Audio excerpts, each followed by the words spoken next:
Welcome back to the channel. Today's video is about how you know the person you're dating may be the one. Now, a lot of people I work with, when they're dating, they'll come back into session and they'll say, I think they might be the one. Or how do I know the person that I'm putting energy towards is the one? And in this video, I'm gonna give you 5 factors to look at to see if you are with someone who hits these qualities that might indicate that you're with the one. Real fast. If you haven't already, please subscribe. We so appreciate your support so we can continue making high quality videos for you. Okay, so you're dating someone, things are going well, you feel like you have chemistry, there's a connection, you see things that are progressing, and then you might have that question pop in, which is, how do I know that they're the one? And the truth is, there's a lot of things that go into this. I've distilled it to 5 factors that I think are really, really important and show you're in a relationship that has a lot of the value needed to make it long term. Before I jump into those 5,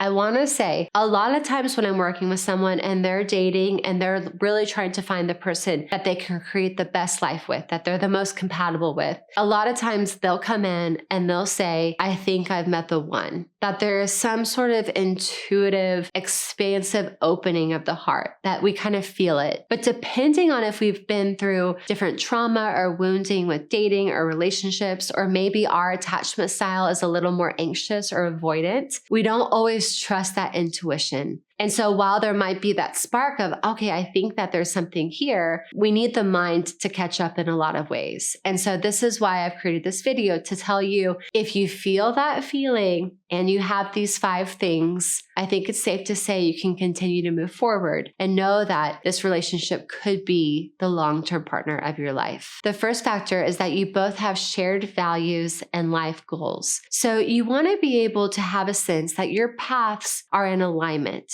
so that you have similar views on family, on if you want kids, on traveling, on finances, on spirituality. And if you're with someone for a long term, then of course these things might shift. But when you're in a relationship with someone and you're first starting out, be really, really clear with yourself what it is that's really important to you and what goals you have in your life, knowing that they can shift slightly. But the person that you're meeting with and that you're spending time with, you want to make sure that they have very similar qualities. Now, it's up to everyone to determine how similar these need to be. For instance, I'll have clients who are of the Jewish faith, and they say, I don't really care if they're Jewish. Religion isn't that important to me.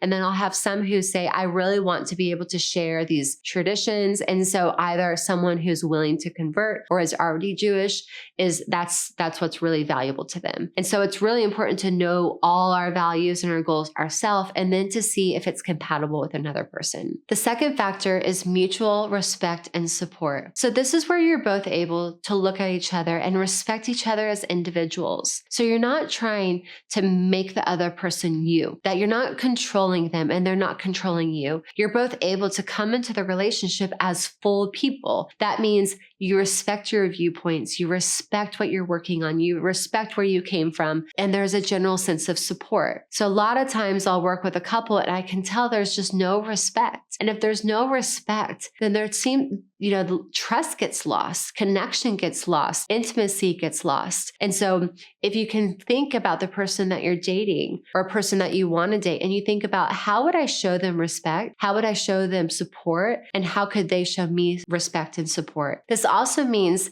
that you know, understand, and support their aspirations, their dreams. You understand what it is that they're working towards. And so in my own life, my husband over 10 years ago, and when we first started dating, even though we've shifted so much since then, I respected that he was very entrepreneurial and what that meant. I knew he was always going to want to have something in his life that he was really creative about or expansive in regards to business. And so that's certainly the case now. And it was very much showing up in our dating life when we were first getting to know each other. And so I took that and I said, can I be with someone who wants to continue to push the edge, who wants to continue to be creative and entrepreneurial? Some people value consistency and stability so much that wouldn't have been compatible long term. And so you also have to really check yourself. You might respect each other, but can you support their future? Can you support the direction that they want to go in?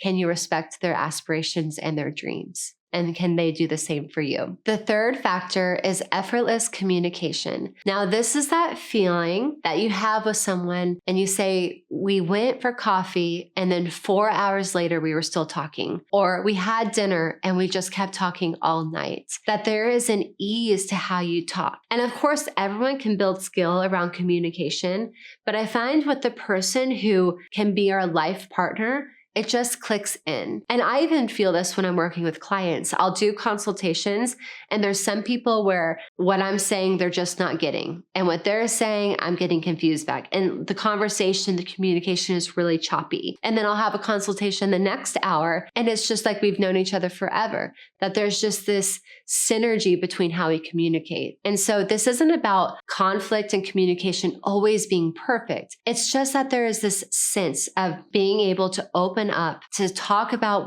what's inside, what you're thinking about, what you're feeling, and that they're listening, that they're engaged, that they care, and that not so many things are getting lost in translation. Of course, in a long-term relationship, there will be times where things are lost in translation.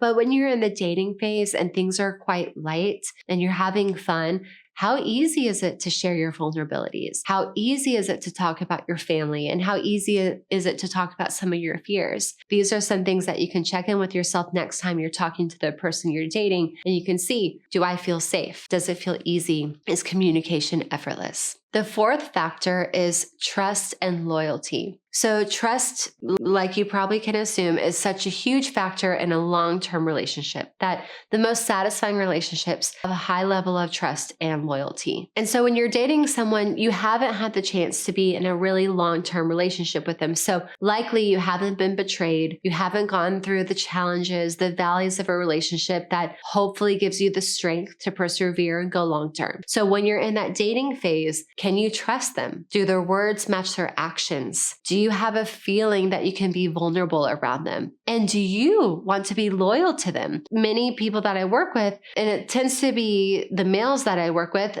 they'll have a lot of female relationships in their life until they find that one. And that one is the person that they're willing to sacrifice the freedom, the flirtation, the kind of just, the bachelor lifestyle. And they say, I want to be loyal to this person. So that can be such a strong indicator. It might not be trust as the main thing. It's, I want to be loyal to this person. And if this person wants to be monogamous and to commit, I want to do that. And so that, again, is an indicator that you're in a relationship with someone who can go the long haul. The fifth factor is that you have complementary strengths and weaknesses. Now, this isn't always like a yin-yang in terms of opposites, but it's that they're compatible, that they really complement each other. And why this is so good for a relationship is that it means you'll continue to grow long-term. I'll give you an example with a conversation I just had last week with a couple I've worked with for a bit. One is a little bit more controlling. She likes to really analyze and think her way through things.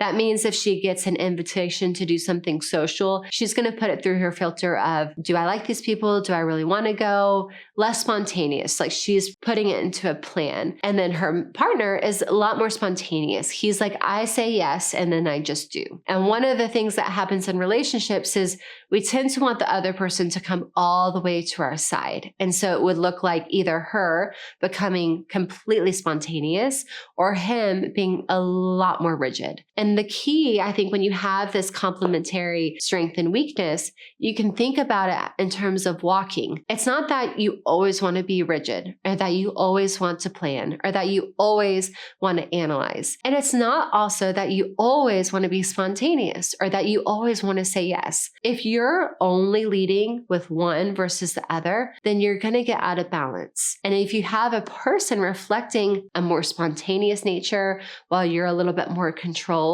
and you start to think, okay, we're going to lean with this foot, walk this way, and the next day we're going to walk with this way. And you just find a really nice balance within it. And so this is the most ideal form of what can happen when we're with someone who has, complementary factors, because we can look at them and say, I see that this works for you, but you can get off balance. And so let me show you what I do. And then at the same time, you say, I acknowledge that I'm a little bit over here and I need to move into balance. And when you both hit that balance, then you have the strength of both virtues and not the weakness of the vices. And so it's about asking, what within my partner, what within this person I'm dating inspires me to shift a little bit of what I'm out of balance with. And I think this is such a beautiful part of a relationship. It allows us to see another way to do things and an ability or an invitation to refine maybe an attribute that we've gotten stuck with. And so if you're in a relationship with a sense of they do things one way, I do things the other way, but I can see value in both, and you can kind of walk that line, then you might find that you're also in a relationship that can grow long term. Because again, it's like the more values, the more virtues, the more skills we have that we share with the other person, and they impact us and then we impact them. That's a strong relationship long term. So those are the 5 factors that I think indicate that you are with someone who you could definitely go long-term with. And if you have those 5 factors and you can check all of them, and you also have that intuitive pull that says, I really love myself with this person, I really love this person, then that might indicate that they are the one. And that if you found the one, no, it's not just a single decision. It's a constant decision to show up in those 5 ways, to make sure that you're continuing growing as a couple and that you're doing everything you can to be the best version of yourself, so the other person gets that best version and that you're able to create a beautiful life together. Thanks so much for watching. I'll see you in the next video.